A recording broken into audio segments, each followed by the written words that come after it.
King, and I'm joined by Sean Adams from Heroic Voice Academy. How you doing today, Sean? I am excellent, King. Thanks for having me. Thank you for your investment of time and energy with joining the King Connect podcast. So one of my first questions I always like to ask and started is kind of what's your energy number? What I mean by that is 0 being life sucks to 10 being life awesome. Where would you actually see in that spectrum? Where I'm at today? Yes. Yeah, I'd say I'm at a good 8.5, maybe 9. Excellent. I always ask that question because I get a lot of people in 2s or 3s, and I say we schedule the interview. It's not going to be a good interview because it's an interview, but 8s, 9s, and 10s, we can definitely create some merge from it. So I look forward to it. Thank you for indulging me in that question. So begin by asking one of my favorite questions. It is, what do you see as your purpose in life? So for my personal purpose in life, it's just to basically make every life that I interact with a little bit better. From a business perspective, my purpose is to make communication superheroes. I love that. So that brings another question. So how would you find a communication superhero? How would I define? Say again, sorry. How would you define a communication superhero? So yeah, a communication superhero is somebody who knows their voice, knows the audience they're interacting, is delivering the right message to the right people in a way that's creating connection. And now, within that next question is, and this is the question I always ask because we hear that term consciously going around quite a bit. And I'm always curious to talk to conscious leaders to hear what how they define a conscious leader. So how would you define a conscious leader? Yeah. So to me, a conscious leader is somebody who is intentionally making decisions on a regular basis. And it's always about decisions that are for benefiting the greater good. Even if that means it's not the cheapest answer, not the easiest answer, not the most socially right answer. It's about what's the right answer. The big R, not the little r, when it comes to making right decisions and right choices. Okay. And we'll say you're most grateful for life. I'm going to say, she's going to hate me for saying this out loud, but it's my wife.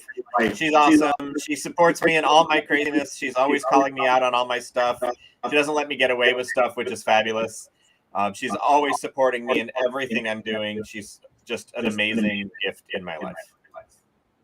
That's the excellent answer. I can definitely see the benefit of having a wife that fits that description. I see the benefit of that. And as we shift now into your company, what is this? And I'm going to make this a two-part question. What's the mission of Heroic Voice Academy, and what was the inspiration creating Heroic Voice Academy? Awesome. Yeah. So the mission is we empower high-achieving impact organization and leaders to confidently deliver presentations or conversations that generate money, support, and reputation to accelerate their mission and increase their global impact.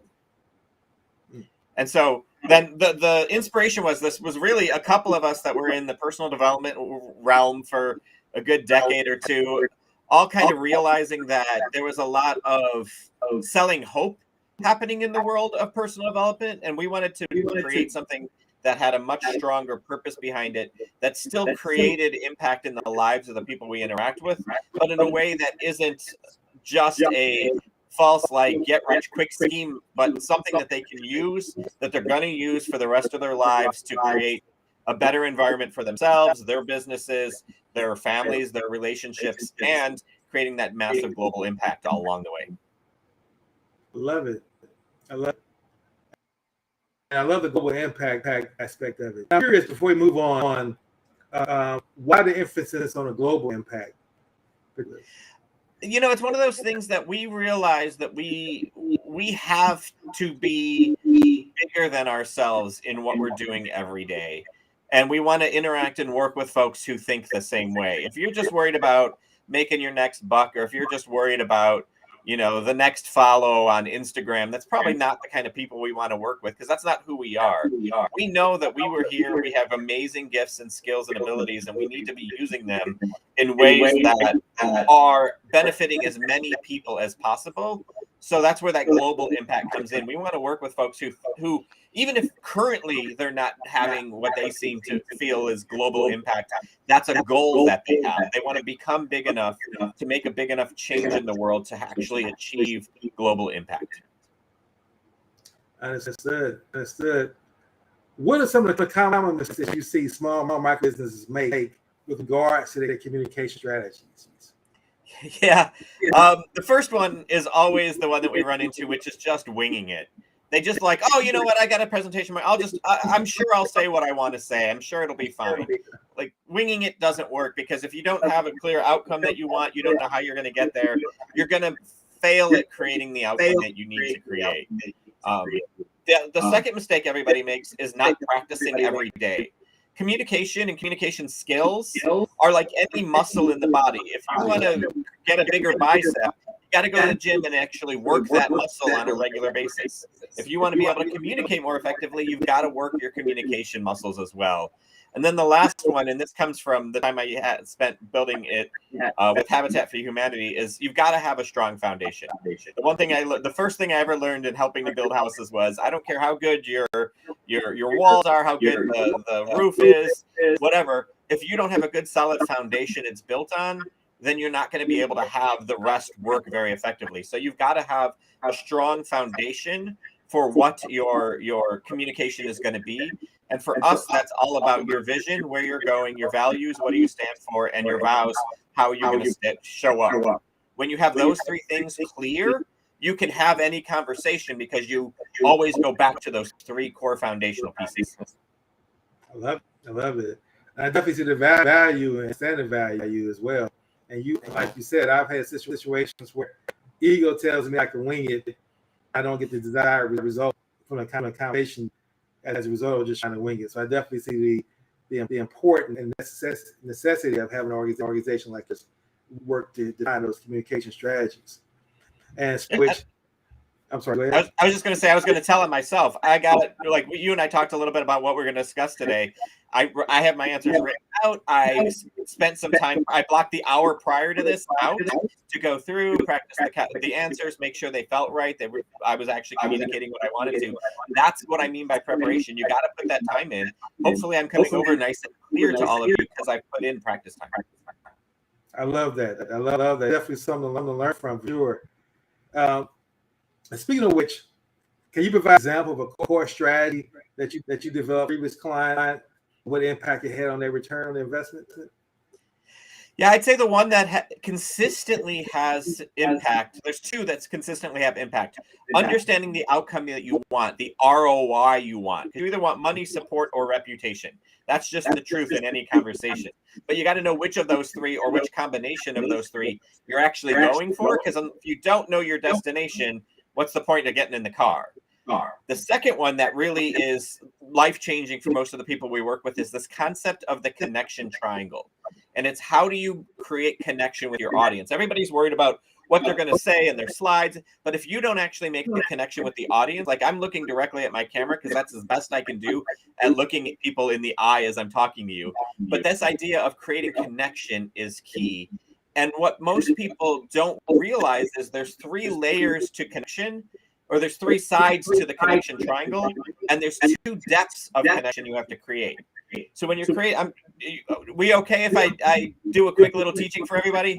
Absolutely. Awesome. Thanks. Just want to make sure. I always like to ask permission.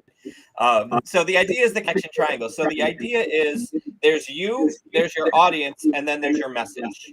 And most people just worry about them to their message. Am I delivering my message well? That's great. That's important. That's not the key. The first thing you have to do is create connection with your audience. And the way you create connection on any 3 legs is by connecting with people intellectually and emotionally. You got to connect with hearts and minds in order to be effective. So first, you've got to connect to your audience at a way that's both intellectual and emotional. So you've got to create relatability and empathy. You want to make sure that they can intellectually relate to what you're talking about, but you also have to make sure that there's enough happening in your story so that they're emotionally connected to you as well. Once you've got that connection to the audience, you can worry about delivering your message and connecting to your message. And that's all about expertise. Do you actually know what you're talking about? And passion. Do you care? Because I could be brilliant about this, but if I came over really monotone and talked like this, you're going to be like, well, why would I ever want to learn communication from this guy? He doesn't actually have very much fun with it. But when I'm moving around and my hands are going everywhere, like, you get that I'm very passionate about helping people communicate better. That's me connecting to my message. But I also, and this is the one that no one ever thinks about, your audience actually has to connect the message as well.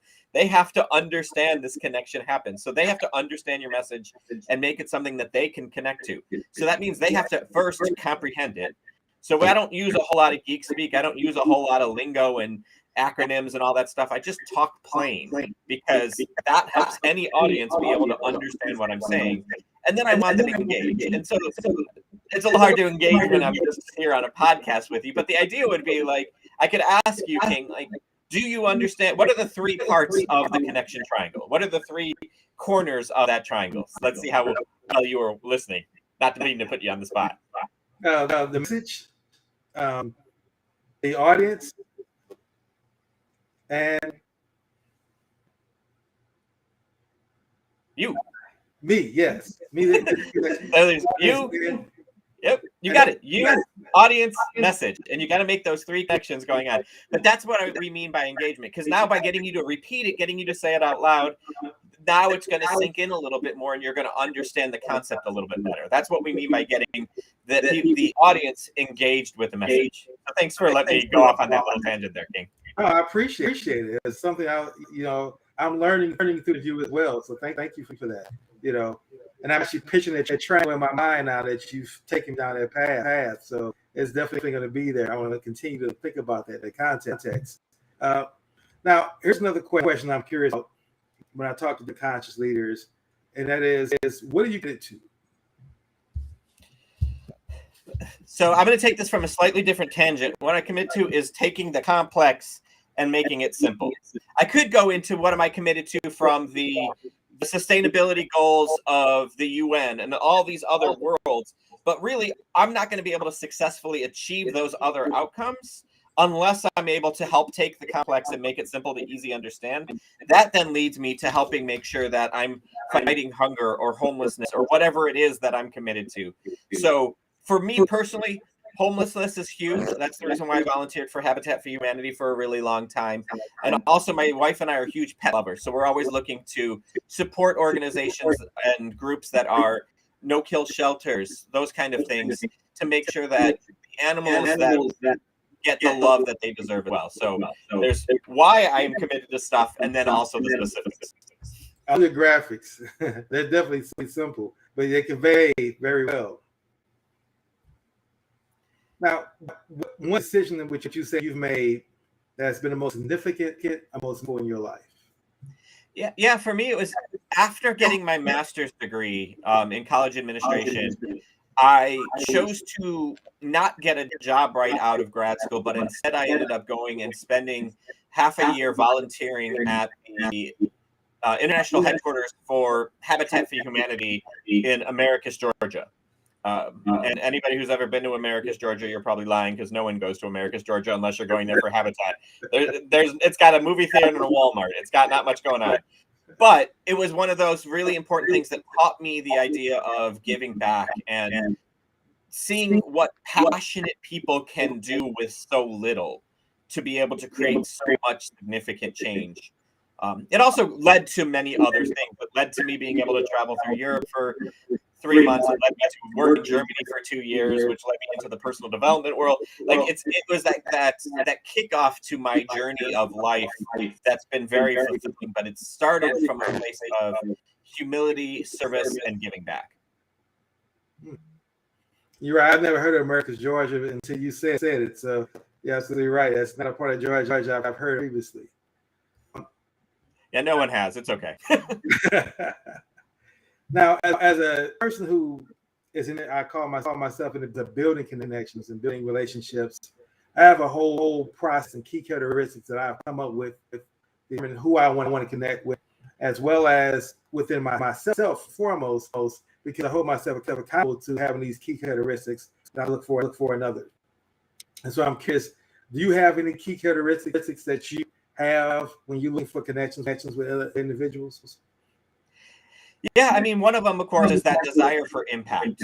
I don't actually care the amount of impact you feel like you're currently having. What I care about is, do you want to have some kind of impact?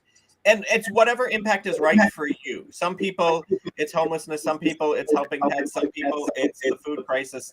Some people, it doesn't matter what it is, as long as it's something you care about and you actually actively work towards improving whatever that situation is that you're concerned about. The second one is authenticity. Just be yourself, please. I don't want you to pretend to be something. I don't want you to act like you think I want you to. Just show up and be you. I get criticized often because I've got this. My background is a Grogu. That's not professional, Sean. You work with CEOs and vice presidents of LinkedIn. I'm like, and none of them care. It's actually the starting point of amazing conversations because I show up as me, not as, perfectly set up bookcase with all of the right reading books that people want to see on your shelf. I'm going to just put up what's important to me. I'm going to be authentic. I want you to be authentic. The last one is passion. If you don't actually feel passionate about anything, it's not going to work because I need that energy. I need to work with somebody who's got that energy, who's got that heart behind what they're doing. Those are probably the three core keys to me. Okay. And so who did you feel related to more, Grogu or Yoda? It's funny. I got to say, my original love is Yoda. I've got a Yoda tattoo on my calf. So that's the level of that's how committed to Yoda I am. I still think Grogu is the best thing to happen to TV in a long time. Just phenomenal character, brilliant way of bringing back that species into the universe kind of thing. But I always still got, and I especially love Yoda because Yoda never took himself seriously. Even in his first training with Luke, he was always laughing, making fun of him, making jokes, making fun of himself. He was a humble dude who might have had massive power and created amazing change, but he also just had fun doing it, and that's why I got on Yoda. Yes. I love the fact you have Grogu behind that. I keep looking at you. It definitely creates a certain amount of levity to the conversation as well. So that good job there. And as we talk about building relationships, one of the things that I really specialize in having my clients to do is not only identify, but then make a connection to the strategic partner. And with that being said, who would be a great strategic partner for you? Yeah, I mean, as I've been saying, global impact organizations who we like to work with, but we like to work with those folks who have the ability to create change within the organization. Sometimes that's the CEO, CFO, CMO, the C-suite. Sometimes that's that manager level. We also recognize how important human resources professionals are for creating impact within an organization and helping an organization create impact externally. So we love to work with CHRs, the Chief Human Resource Officers, help them really redefine how they think about hiring and who they're hiring and what they choose to hire. We don't like to hire based on job description. We like to hire based on what's the personality of the person you need to do that job. And then can you find people who have that personality who also have the requirements? When you're just looking at requirements, you're going to mismatched personalities are more problematic than mismatched skill sets. People can learn skills, they're not going to learn the personalities that they need to have. And every personality has a role in a company. And this may shock everybody. I score a 0 on extrovert on Myers-Briggs. I am a massive introvert. So I never want to have an introvert say, well, I can't speak, or I can't be in a leadership role because then I have to be extroverted. It's got nothing to do with it. You can learn to speak. You can learn to communicate. You can learn to take that leadership role. But you still need to know as an introvert, after this is done, I'm going to go for a walk outside by myself to recharge. That's what works for me. So personality matters. Skill set can be learned. You're absolutely right about this statement because I'm an introvert as well, but I'm an extrovert when it's got to build connections, relationships. So I'm constantly interviewing and talking to individuals. but give much rather is I much rather be on the beach in Brazil writing books. So, I understand exactly what you're saying in that context. And speaking of which, and reading your resume, your bio, definitely impressively, accomplished author, best-selling book, written paragraphs, books, things that you've achieved in your life. I'm curious to know, of all the things you've accomplished, what would you say has been the most rewarding that you've accomplished? Yeah, I mean, I could say my degrees because they were hard to do. I could say it's some of the books, the book I published. It could be the training 10,000 people on 5 continents, that kind of stuff from the stage. But to be honest, for me, I'm going to go personal. The biggest success I've had was traveling to 37 countries, because what that did was let me be able to realize that when I'm talking global impact, I'm not talking about global impact as an American. I'm talking global impact as a member of the global community. And having been to all these different countries and interacted with folks and understanding just how different folks are and just the cultural differences that exist in different places, beyond stereotypes of different places, but actually how people just are present. One of my favorite stories is in Germany. The Autobahn is the big highway that doesn't have a speed limit, but when there's an accident, there's an accident. And so if there's a car accident, that's closed for hours, because that's unfortunately a lot of cleanup to do. But people actually keep Autobahn picnics in their trunk, because if they happen to get behind an accident and are stuck on the Autobahn, everyone turns their cars off, pulls out their picnics, and it becomes a social gathering in the middle of the highway amongst the cars, just talking to folks and sharing food and water and whatever. Like, that's an amazing cultural thing that this is a reality of our world, but we're going to turn it into a way to kind of celebrate each other. It's a really fun, just as a perfect, simple example. But that experience of having traveled the world, been to so many different places, interacted with so many people, tried so many interesting foods. I've had street food in Bali, so never ask me if I've eaten something because I don't know what I ate, so probably I could have. It's that idea of those experiences that really flavor my ability to A, work with as many people as possible, but B, also be able to understand global impact in a different way. As many times I've heard about in Germany, but I've heard about the Autobahn. I can't even count how many times. I've never ever heard, which area with me, the fact that people pull out pics and it turns to a social kind of conversation, interaction session. So thank you, Sharon. Again, you dropped some nuggets in this interview, things to be mindful of that I'm actually learning. So I'm enjoying. My question would be, your energy and your spirit seems to be very about being an 8. You come across very joyful, and I know that as a conscious leader and the chief value creator or chief CEO of your organization, where you have direct reports who feed off your energy. I'm always curious to know what leaders do kind of help them get through to set themselves for that positive mindset in the morning. So are there any morning rituals that you go through to kind of put you in that mindset to say, now I'm ready to deal with the world? That's it, people. This is my gratitude journal. This is a gift that my wife knew I was keeping one. She wanted to give me one for notice, of course. Yeah, there's Grogu.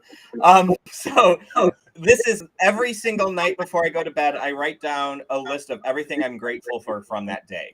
No matter how bad the day was. I don't care if it could be. I mean, I had a day the other day that was just horrendous. I stalled my car twice. I almost got in an accident. We lost power. We lost cable. We everything you could think of that could have gone wrong on a day that I had 7 conversations to do online. It was a bad day, but I still was able to come up with an entire page of things I was grateful for that day. The other thing, which is something a lot of people know, that idea of being grateful at the end of the day. The thing I do at the beginning of every day is then on the opposite page, I'll write down everything that I'm planning, my intentions for that day. So when I first wake up, I grab the book and I write down all the reasons why today is going to be fantastic. Because I'm going to have a fantastic podcast conversation with King about all these things that are important to folks who care about the world, this idea of being conscious. So that was one of my intentions, is knowing that this was going to go really well and that I was going to be able someone was going to hear something and be helped by it. So that's that ritual: gratitude at night, intention in the morning. We have time there because each morning I wake up, I go through what I call my gratitude moment, and I allow verbally all things. And I've written them down before, but I haven't written out on a daily basis. I like that particular ritual, but I definitely the power and being grateful for small things, such as like I'm talking about being for waking up, having a sound mind, being able to see, talk, breathe, stand, because I don't care what project I'm working on. The deal is my life changing. If I was to this proposal, it may be I can't see or hear that's super right. Everything else falls to the wayside. So that's important. I see it just being grateful in space, and then that helps me shape. So thank you for that. And I think our audience will, now that you actually write down the night before, or I think that's a great way because that also puts off another ritual, which is a mantra that I believe in, is never have a bad day. I have bad moments throughout my day, of course, but I'm always going to do for the end of the day to make sure that my day is a bad day, right? So having a gratitude moment you do it a day is definitely in line. So gratitude for sharing that.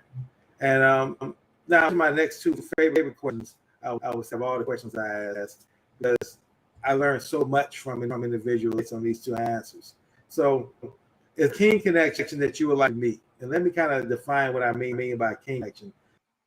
It's not so much a play on my name or my name, but it's a person I've came up with a definition. Someone who achieved a level of success in life, financial, it could be career, or I could just be someone who has a tremendous amount of social capital influence that affects this individual that you can co-create together.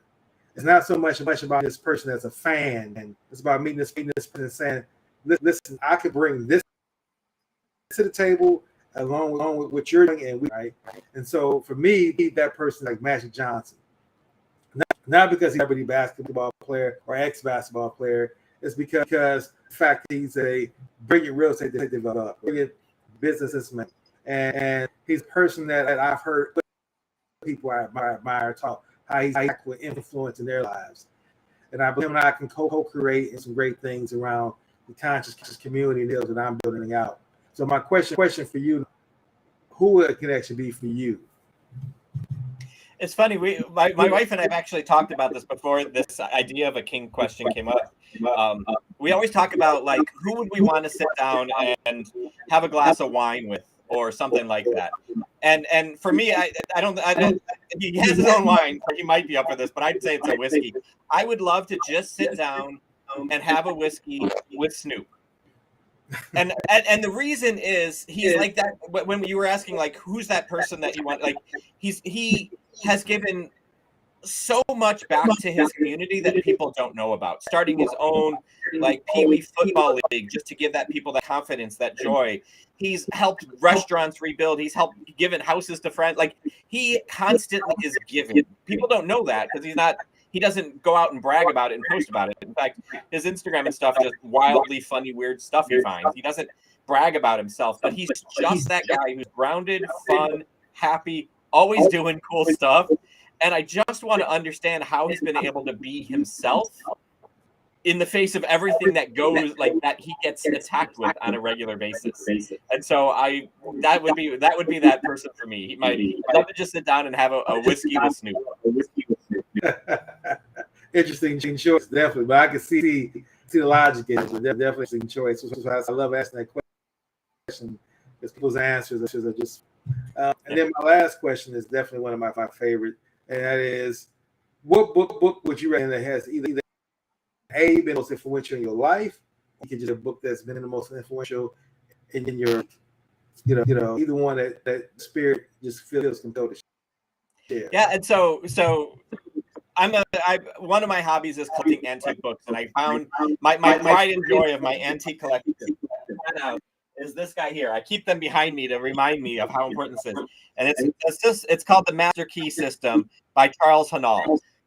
Everybody who knows Napoleon Hill, anybody who knows Bob Proctor, anybody who knows the folks in the world of personal development, manifestation, all that kind of stuff, Charles Haanel is the great grandfather of that movement, of the manifestation, personal development movement. The Master Key System, it started out as, I think, with 49 letters he mailed out to folks. And it turned into a book. This is one of the first versions of that book that went out there. And now you can get it in lots of paperback versions and all that stuff. But make sure when you're doing it, you're getting it from the original 1919 or 1916 version, because the languaging has changed over the years as people have tried to reproduce it. And you miss out on the true skill benefit that he's got in it. It's simple to understand. It's simple to follow. He's got, like, every single lesson has an action that you do that helps you anchor in this concept of creating the life that you want to have, manifesting the experiences you want to have. The simple concept is what you believe, what you think will happen is happening. We create our realities around us. And this is that book that really helps you understand that concept of creating our realities, but also understands how to make sure that you're creating the reality you want, not the reality that social pressure, news, media, advertising, et cetera, wants you to want. You need to get clear on the world you want, and then start creating it. The Master Key System, this is the one that, to me, it's the grandfather of all personal development. It is the original, it's the OG of books when it comes to that whole world of personal development and manifestation. Excellent choice. I'm curious to know two questions from that. Number one, how thick is that book? I mean, how many pages? It looks thin. I'm just curious. It's super. This one comes in 7 volumes, so they're all pretty small. So it's a total of like 49 lessons. The paperbacks are usually about this thick.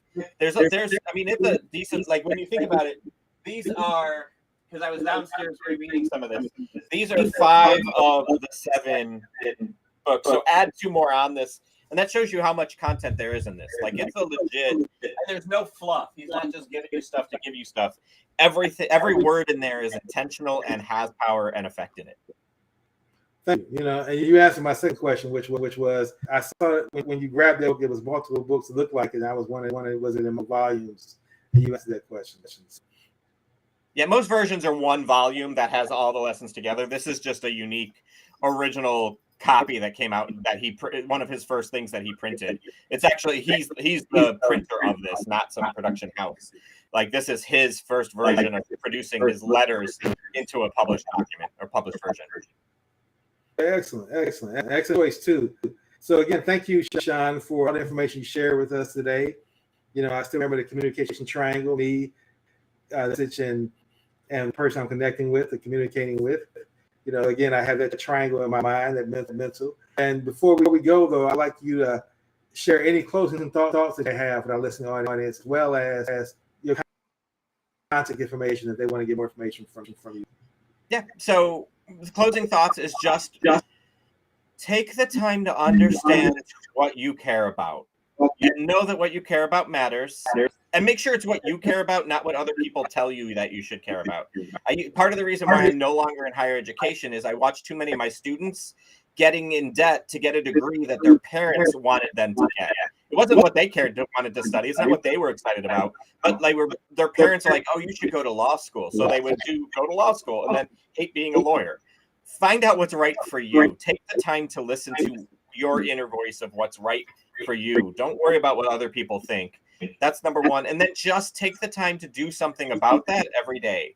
I'm not saying you have to dedicate every minute of every day towards what you care about, but take time every day to work towards what you care about. That's important. Honor yourself enough to make sure you're doing something for yourself. Like, my wife she's a forensic scientist. She runs a crime lab, like the actual CSI kind of people you see on TV. My wife's one of those. But she also spends a half hour every night doing crafts. That's one of her passions.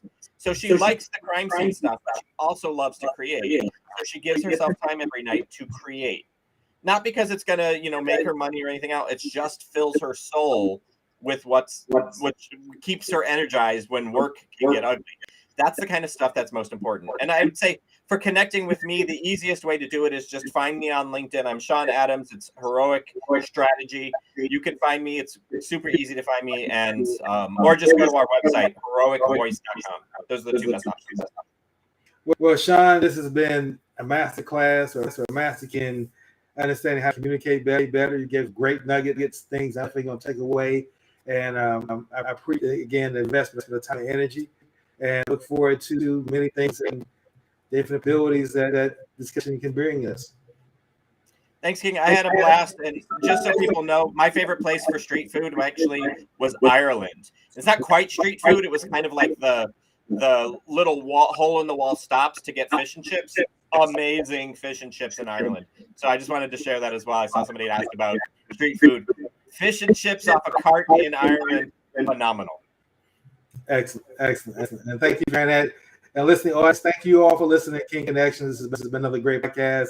And until next podcast, have a productive and blessed day. Thank you, King.